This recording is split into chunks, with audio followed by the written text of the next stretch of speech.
Segunda de Corintios capítulo 10, verso 5. Verso 4 y verso 5, vamos a leerlo, ¿ok? Porque las armas de nuestra milicia no son carnales, sino poderosas en Dios para la destrucción ¿de qué?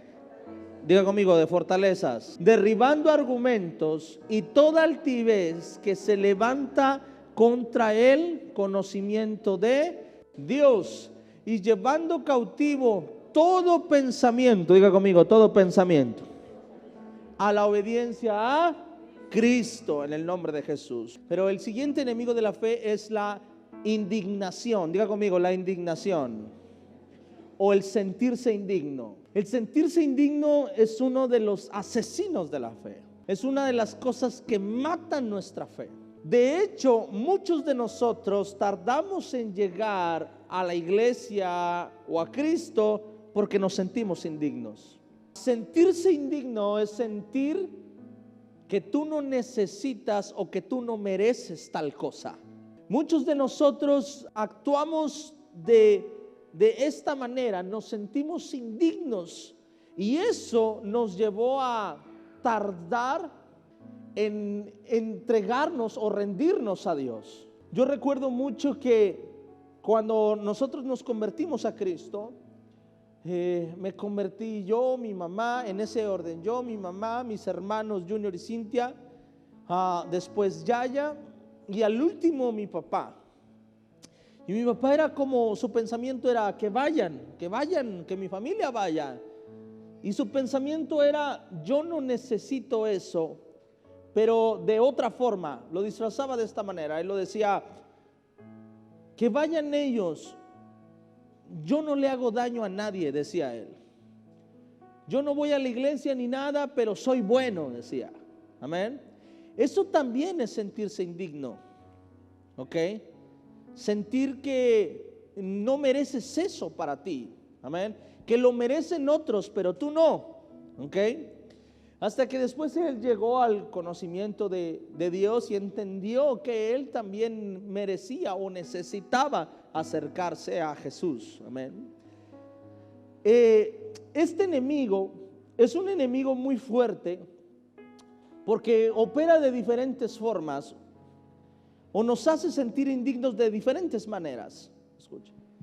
Pero hay muchos de nosotros que nos cuesta trabajo orar y pedir porque sentimos que no lo merecemos. Amén. Cuando vamos a su palabra, nos vamos a dar cuenta de que hay cosas que Dios quiere para nosotros, que prometió para nosotros y que tal vez tú creías que no merecías. Por ejemplo, quiero tumbar una mentalidad que el cristianismo nos metió hace mucho tiempo.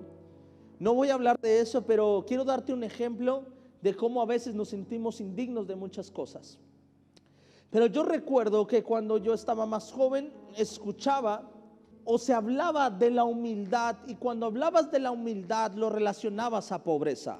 Y recuerdo que en el cristianismo se enseñaba que entre más pobre fueras, más humilde eras. Cuando yo empiezo a descubrir en su palabra todo lo que Dios tenía preparado para nosotros, empezó a causar un choque emocional en mi cabeza. Porque yo creí que lo que uno necesitaba era estar pobre para decir, él es humilde. De hecho, muchas veces nosotros usamos esa palabra para describir a una persona que no tiene economía. Y decimos, no, era tal persona de tal parte, una persona muy humilde, es muy humilde. Y cuando dices muy humilde te lo imaginas como que en guarachitos, ¿verdad? Pero la palabra humildad no está relacionada a eso. La humildad no es una característica de lo que tienes, es una característica de lo que eres. Es una actitud, la humildad es una actitud. Yo puedo tener economía pero ser humilde, y puedo no tener economía y ser soberbio. Acuérdense que el Kiko envidiaba al chavo, no es cierto. Y el chavo no tenía nada. Y Kiko tampoco. Y nosotros relacionábamos con eso. Y después vienen unas enseñanzas que, mis respetos, ¿verdad? No comparto, pero mis respetos. Pero decían, no, es que Jesús nace en un pesebre, entonces yo también tengo que nacer en un pesebre. Y hay quienes dicen, no, es que un pesebre era algo rico. Y no es cierto, eso es mentira. Eso es para justificar un evangelio de la prosperidad que no comparto. Sí, Jesús nació en un lugar pobre, sí. Pero dice su palabra que con su pobreza, y dice, ya conocéis la gracia de nuestro Señor Jesucristo, que por amor a nosotros se hizo pobre para que con su pobreza fuésemos enriquecidos, dice su palabra. O sea que sí, Jesús termina siendo el hijo de un carpintero. Y otros dicen, no, es que ser carpintero en ese tiempo era, Jesús era empresario. No, era el hijo de un carpintero. Sí, Jesús se hizo pobre para que nosotros fuésemos enriquecidos. Y nosotros, cosas como esas, a veces nos sentíamos como que con el miedo. Bueno, al menos yo hablo de mí, que conozco a Cristo hace 19 años. Y hace 19 años era distinto. Amén. Y cuando le decías al Señor, orabas al Señor de manera indigna. Diga conmigo, de manera indigna. Y le decías tú al Señor esto, le decías, Padre, te pido por favor que me concedas un carro. No le hace que no tenga clima, Señor. Un carrito, aunque sea viejito, pero que me lleve. Y nos sentíamos indignos de pedir un carro último modelo. Todavía hay iglesias que caminan bajo este pensamiento. De hecho, yo bromeando con mi papá, bromeaba mucho con él. Cuando yo veo las conversaciones de WhatsApp con mi papá, ahora que de repente las veo para recordarlo, lo único que nos mandábamos eran carros y camionetas. Tenemos todo el WhatsApp lleno de carros. Mira lo que vi en Marketplace, mira esto, en tanto. Y cuando nos mandábamos un carro bien chido, decíamos, mira Adrián, este está con ganas, pero yo creo que con este Dios ya nos ve de lejos. Porque su palabra dice que al altivo Dios lo ve de lejos. Y le decía, mira me ando comprando este carro. Y me decía, ¿tú crees que Dios me vea de lejos? Y me decía, sí, yo creo que sí, Adrián. Y lo hacíamos como en broma, ¿no? Pero cosas como esas, hay muchas otras de las cuales nosotros oramos de manera indigna. No nos sentimos dignos de ser tocados por Dios. Eso es bueno no sentir que lo mereces. Es bueno reconocer que no hiciste nada para merecerlo, pero no significa que no puedas tomarlo. Es bueno venir con una actitud humilde delante de Dios y decirle, Señor, no merezco que usted me llene, pero sé que puedo ser lleno por ti. Son dos cosas diferentes. Simón le dijo una cosa a Jesús, le dijo, nunca me limpiarás los pies. Y el Señor le dijo, tengo que hacerlo. Y Jesús no condenó a Simón por lo que dijo. Fue una actitud buena de Simón decirle, Señor, ¿cómo crees? Y al final dejó que le limpiaran los pies. La actitud de sentir que no lo mereces es buena, pero eso no te puede limitar a recibir lo que Dios tiene para ti. ¿Está conmigo? Es una línea muy delgada. Amén. Es una línea muy delgada. Y a veces decimos, Señor, yo le digo al Señor que no me dé más porque me puedo perder. Hermano, eso es una manera indigna de pedir. Si tú sabes que tu Dios te puede dar la sabiduría para permanecer en Él, tu oración tiene que ser, Señor, lléname y dame la sabiduría para nunca perderme en ti. Que dice su palabra, y mi Dios pues suplirá, diga conmigo, suplirá todas mis necesidades conforme a sus riquezas en gloria. Esto me enseña a mí que Dios sí me quiere próspero. ¿Cuántos dicen amén? Porque dice Dios, mi necesidad no me la suplirá conforme a las riquezas de este mundo. Dice, no, me la suplirá conforme a sus riquezas, conforme a las riquezas de Él. Le pongo un ejemplo sencillo de este versículo, lo que quiere decir este versículo. Cuando usted va a un restaurante y usted da una propina, a lo mejor usted dice, yo lo más que he dado de propina son 100 pesos. Y depende del restaurante donde estoy. Si estoy en los tacos de la esquina son 5 pesos, 10 pesos. Amén. Si es el día de mi cumpleaños, si fui a los generales, son 80 pesos o el 10%. Pero usted va a dar propina conforme a sus riquezas. Si usted ese día anda corto de lana, dice, ni modo amigo, hoy te fue mal, te llevas 30. Pero si ese día le acaban de pagar y usted anda despilfarrando, su dinero porque hoy me pagaron y me cayó el aguinaldo y el bono, usted dice, hoy amigo estás de suerte, te llevas 40. En pocas palabras, usted da propina conforme a sus riquezas. Si hoy estoy bendecido, doy. Si no estoy bendecido, no doy. Pues eso es lo que dice su palabra. Dice, mi Dios me bendecirá conforme a sus riquezas. Y te aseguro que mi Dios nunca anda corto de nada. Siempre anda sobreabundado. ¿Cuántos dicen amén? También dice su palabra que Él es el dueño de todo. Así que nunca te limites a pedirle a Dios.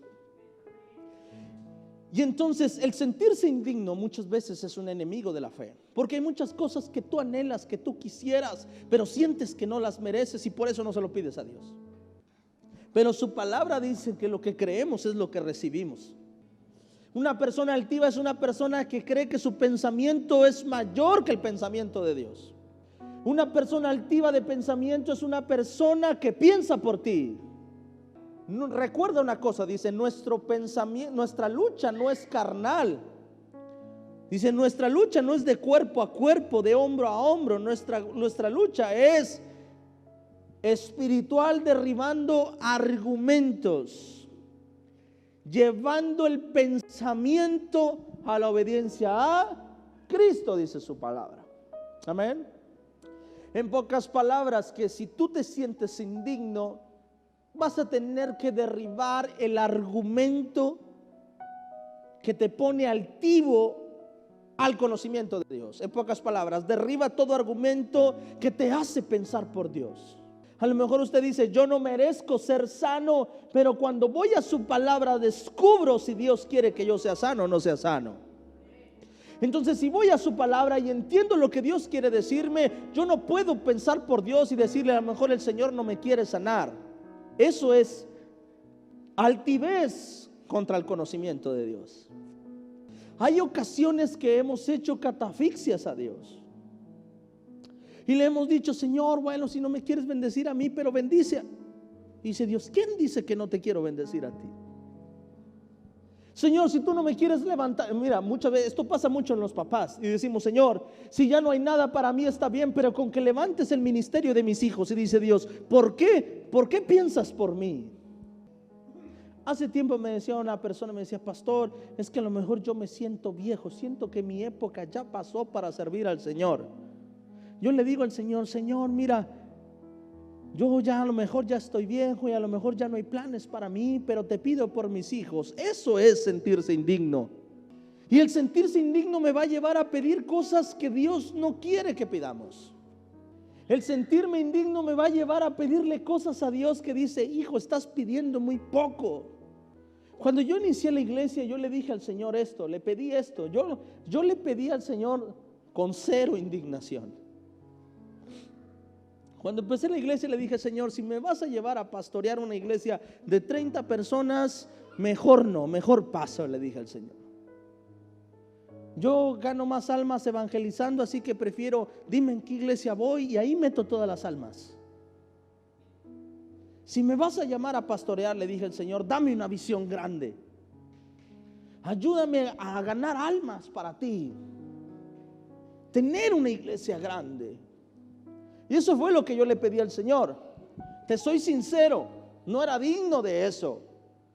Te soy sincero, no tenía la madurez para eso. No tenía el conocimiento para eso. Era muy joven para eso. Antier compartí un video mío de cuando inicié la iglesia. ¿Por qué se ríe? Si comparte usted algo de hace 8 años, también me voy a reír de usted. Me veía yo en el video hablando y era un huerquillo. Todavía soy un huerco, pero antes era un huerquillo. Hablando y la velada, Juventud Vida 360 y que no sé qué. Y hasta hablaba así bien raro. Y yo digo, ¿cómo? Yo me veo y digo, ¿cómo pude empezar una iglesia a esa edad? Cuando yo subí ese video teníamos un mes de iglesia. Un mes, 10 días de iglesia. Yo lo subí un 14 de febrero y nosotros empezamos un 4 de enero. Y yo me pongo a pensar, no tenía ni la madurez, ni la sabiduría, ni el conocimiento. Pero aprendí a pedirle a Dios sin limitaciones. Amén. Sin limitaciones. Quizá hay personas que están esperando llegar a los 40 para empezar a pastorear. Yo no quise llegar a los 40, yo quise empezar ya. Amén. Amén. Y sé que lo que he logrado no ha sido por mi esfuerzo, no ha sido por mi sabiduría, no ha sido por gracia y misericordia de Dios. Porque me sentía indigno, pero derribé el argumento y me atreví a pedirle a Dios que me hablara, que me guiara, que me usara en mi juventud. Cuando derribas el argumento del sentirte indigno, vas a empezar a pedir cosas que sabes que no mereces, pero que Dios te hizo merecedor por su gracia y por su misericordia. Amén. Dale un aplauso al Señor. Lo peor que a una persona le puede pasar es sentirse indigno. Nunca sientas que no eres digno de recibir un toque de Dios. Porque si tú sientes que no puedes recibir un toque de Dios, entonces nunca vas a pedir de la manera correcta. Amén.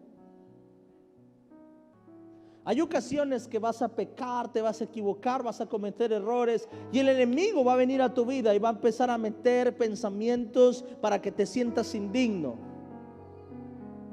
porque hiciste promesas en su altar, porque le dijiste a Dios: Dios, yo te voy a servir, te voy a buscar, voy a ser fiel, me voy a consagrar a ti. Hiciste un pacto delante de Dios y saliste, lo intentaste y te equivocaste. Lo peor que puede pasar es que empieces a escuchar la voz del enemigo, porque el enemigo va a hacer eso, va a empezar a meter pensamientos y va a empezar a meter argumentos para que te sientas indigno de volver. Y a lo mejor sí somos indignos, pero su palabra dice que nos justificó. Amén. Y vamos a leerlo ahora. 2 Corintios 5, versículo 21. Al que no conoció pecado, por nosotros lo hizo pecado, para que nosotros fuésemos hechos justicia de Dios en él. Dile al que está a tu lado: eres justificado. Quiero que sepas eso. Eres justificado. Y no porque tú hayas hecho algo para merecerlo, sino porque Jesús hizo todo para que lo merezcas. Entonces quiero que entiendas esto. No es por tus obras. No es por tus obras que eres justificado. Es por la obra de Jesús en la cruz que somos justificados.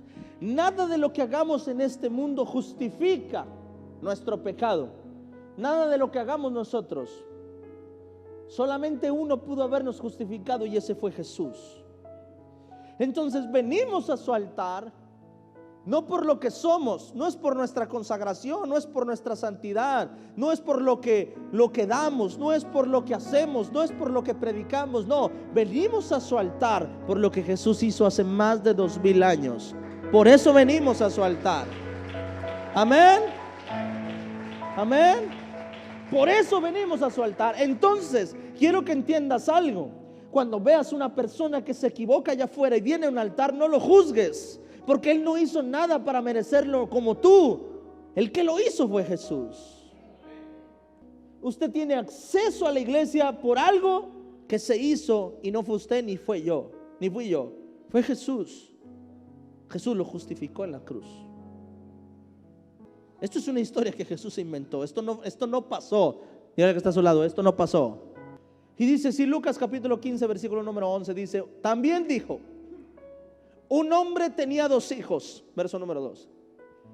Y el menor de ellos dijo a su padre: Padre, dame la parte de los bienes que me corresponde. Y le repartió los bienes. Versículo número 3. No muchos días después, juntándolo todo, el hijo menor se fue lejos a una provincia apartada, y ahí desperdició sus bienes viviendo como perdidamente. Para que me entiendas esto, para que me entiendas lo que hemos estado leyendo hasta ahorita. Dice, un hombre tenía 2 hijos y le dijo: Padre, dame todo lo que tienes, y se fue. Esto es muy parecido cuando nosotros Dios nos ha dado la vida, Dios nos ha dado familia, Dios nos ha bendecido, nos ha dado riquezas y al final hacemos lo que queremos con nuestra vida y nos vamos. Ahí como que nos estaba describiendo a muchos. No muchos días después, juntándolo todo, el hijo menor se fue lejos a una provincia apartada y ahí desperdició sus bienes viviendo como perdidamente, como él quería. Verso 14. Y cuando todo lo hubo malgastado, vino una gran hambre en aquella provincia y comenzó a faltarle. Esto es como cuando nosotros empezamos a vivir nuestra vida como queremos y de repente sentimos que algo nos falta en nuestra vida, y aunque creemos que hemos logrado todo lo que queremos, hay algo dentro de nosotros que nos hace falta, y el mundo te empieza a traicionar, la gente te empieza a traicionar, las cosas te empiezan a salir mal y empiezas a sentir que algo te falta y empiezas a sentir hambre. Amén. Verso 15. Y fue y se arrimó a uno de los ciudadanos de aquella tierra, el cual le envió a su hacienda para que apacentase cerdos. Escuche, y aquí nos empieza a hablar de la indignación. El hijo pródigo nos enseña cómo reacciona una persona indigna. El hijo pródigo, una vez que disfrutó del reino de Dios, de la presencia de Dios, se fue. Una vez que Dios le contestó su petición, se fue. Una vez que vino resuelto, que se resolvió su problema, se fue. Muchas veces nos pasó eso a nosotros. Venimos a la iglesia porque teníamos un problemón, nomás lo arreglamos y nos fuimos y no volvimos nunca más. Empieza a actuar como una persona indigna. ¿Por qué? Porque el enemigo es así. El enemigo va a atacar a tu vida y te va a hacer sentir indigno una vez que has pecado y una vez que has fallado. El error del hijo pródigo fue no acercarse ni a su padre ni a los jornaleros de su padre. Se acercó a un ciudadano de la tierra donde llegó a desperdiciar todo. Y cuando se acerca, ese fue el principal error del hijo pródigo. Lo peor que tú puedes hacer es que una vez que te apartes de Dios, empieces a buscar el consejo de otros cuando sabes a dónde tienes que ir. Y ese fue el error del hijo pródigo, que lo que hizo fue acercarse a un ciudadano de aquella provincia y no volvió a la casa de su padre. Y intentó que lo ayudaran. En pocas palabras dijo: no me voy a regresar con la mirada abajo. Y el hijo pródigo se sintió digno de apacentar cerdos, pero no se sintió digno de volver a la casa de su padre y de ser el hijo del amo de una hacienda. Aceptó ser el que alimentaba cerdos de otra hacienda. ¿Por qué Dios te ha justificado? Porque sabe Dios que mejor es estar en Él que fuera de su presencia. Yo me equivoqué montones de veces, pero sabía que si mi vida corría peligro, podía acercarme y volver a mi papá. Y sabía que mi papá no iba a dejar que yo muriera en la calle. Sabía que me iba a levantar una vez más. Pero el hijo pródigo, no sé qué sintió, que no podía volver a la casa de su padre, y sintió que merecía apacentar cerdos. ¿Cuántas veces has dicho esto? Has dicho: bueno, estoy aquí porque es lo que me toca, me equivoqué y pues aquí tengo que hacer. Y si tengo que sufrir toda mi vida, pues voy a sufrir toda mi vida. Ni modo, me equivoqué, es lo que me toca. Es una oración indigna, porque Dios puede darte una nueva vida y Dios puede darte un nuevo futuro. Verso 17. Y volviendo en sí, diga conmigo: y volviendo en sí. ¿Qué significa volviendo en sí? Derribó argumentos, derribó pensamientos, volviendo en sí, pensándolo bien. Se sentó a meditar y eliminó los pensamientos indignos. Dijo esto: ¿cuántos jornaleros en casa de mi padre tienen abundancia de pan y yo aquí perezco de... Ahora, no derribó todos, derribó algunos argumentos. Me levantaré, iré a mi padre y le diré, ¿qué le diré? Ya no soy digno de ser llamado tu hijo, hazme como a uno de tus. Una oración indigna. ¿Qué parecido tenía el pensamiento del hijo pródigo y el de su padre? ¿Ah? ¿Se parecían los pensamientos? Y eso es lo que hace el enemigo con nosotros. Pone argumentos, pone pensamientos en nuestra vida. Amén. Y empezamos a orar cosas que Dios no quiere que nosotros oremos. Y le empezamos a decir como el hijo pródigo: Señor, yo sé que no merezco ser tu hijo, pero hazme como uno de tus jornaleros. Y el padre está pensando: ojalá mi hijo vuelva para poderle poner vestido. Este hombre estaba pensando, diciendo: si voy allá voy a ser un jornalero, pero con buena paga. Cuando el padre estaba esperando: ojalá mi hijo vuelva, porque aquí tengo su lugar reservado. ¿Está conmigo? El enemigo va a hacer eso. Va a poner pensamientos en tu vida para que tu oración cambie, para que tu actitud cambie. Bueno, hay personas que a lo mejor están pensando y están diciendo: Señor, híjole, a mí sí me gustaría servirte, pero híjole, yo creo que pastor no pudiera, predicador yo no pudiera ser, profeta yo no pudiera ser, evangelista yo no pudiera ser. Señor, yo te sirvo en esto, pero esto no pudiera. No pienses por Dios. No pienses por Dios. No te sientas indigno de ser usado por Dios. Y hay veces que nuestras oraciones son así: Señor, bendíceme, aunque sea nada más para que me alcance para comer. Dice el Señor: no pidas así. Siéntete digno de ser una persona prosperada. Cambia tu oración, dile: Señor, llena mis manos, llena mis lagares, de tal modo que pueda bendecir a muchos más a través de mí. Y dice el Señor: hay una razón para bendecirte. Dios quiere que te sientas digno de venir a su altar, porque hay mucho que adorar a nuestro Dios. No te sientas indigno. Nunca digas: esto no es para mí, esto es para aquel o para aquel o para aquel.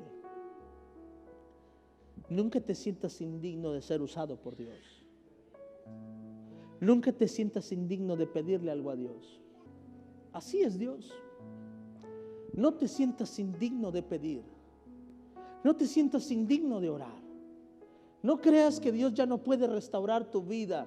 Si fracasaste 1, 2 veces, 3 veces, no creas que Dios no puede restaurar tu vida. Siéntete con la confianza de decirle al Señor: Señor, sé que esta vez será diferente, sé que esta vez estarás conmigo, sé que esta vez serás tú a través de mí, sé que vas a restaurar mi vida, vas a hacer cosas grandes en mí. Amén.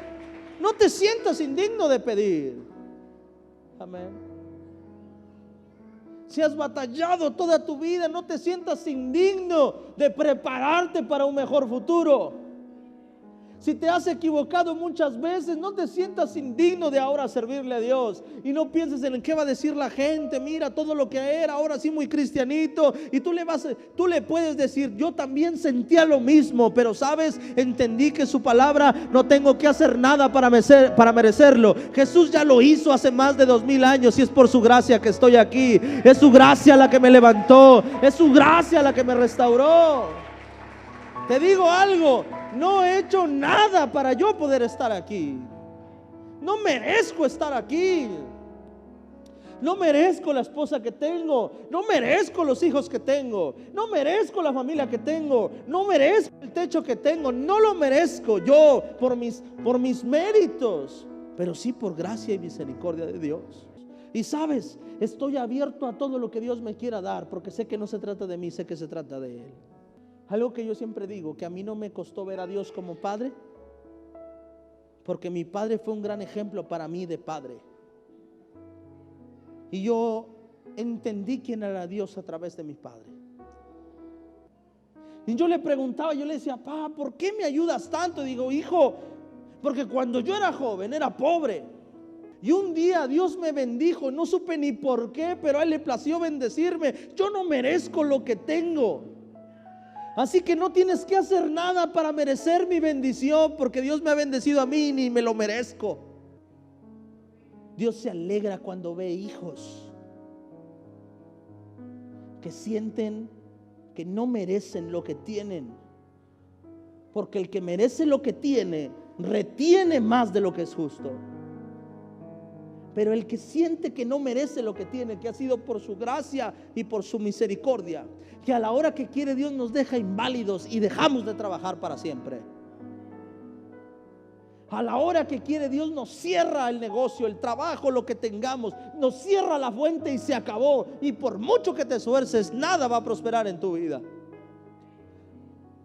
Pero cuando entiendes que todo lo que tienes es por Dios, Dios te añade más. Y Dios pone más en ti porque sabe que estás delante de Él, derribando todo argumento en tu cabeza. Dios es tu Padre, nunca te sientas indigno de pedirle nada. Cuando vengas delante de tu presencia, entiende que eres su hijo y que Dios está deseando lo mejor para ti.